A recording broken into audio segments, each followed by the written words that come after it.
అవును. ప్రభుత్వాన్ని ఇరకాటంలో పెట్టడానికి ఏదో టాపిక్ కావాలి కదా. అది ఇప్పుడు దాని మీద చర్చి వీళ్ళు కూడా ఏమనలేరు. అవును. ఎక్కువ మాట్లాడారు అనుకోండి, నువ్వెందుకు తీసుకురాలేకపోయావు అని. ఇద్దరు కూడా అక్కడ అప్పుడు బీజేపీని ఇప్పుడు బీజేపీని ఉంది కాబట్టి మధ్యలో బీజేపీని లాగినట్టు అవుతుంది. రెండో పాయింట్, హోదా అక్కర్లేదన్నారు అనుకోండి, అదిగో చూసారా అనే పాయింట్ వెళ్తారు.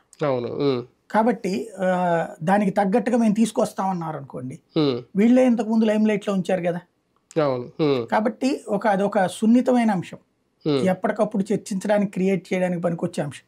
ఓట్లు తేదది కానీ ప్రచారానికి పనికొస్తుంది. కానీ ప్రాక్టికల్ గా మాట్లాడుకుంటే నిర్మాణాత్మకంగా టీడీపీ వ్యవహరించాలి అంటే అంటే బీజేపీ కేంద్రంతో పోరాడో లేదంటే ఒప్పించో మెప్పించో హోదా తెచ్చే అవకాశం అయితే వాళ్ళకు ఉంది కదా.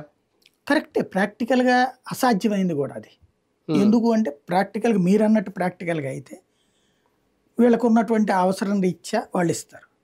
కానీ ఆంధ్రప్రదేశ్లో ఇక్కడ దీనికోసం దేశవ్యాప్తంగా భారతీయ జనతా పార్టీ తన రాజకీయం మొత్తం సమాజ్ చేసుకుంటుంది.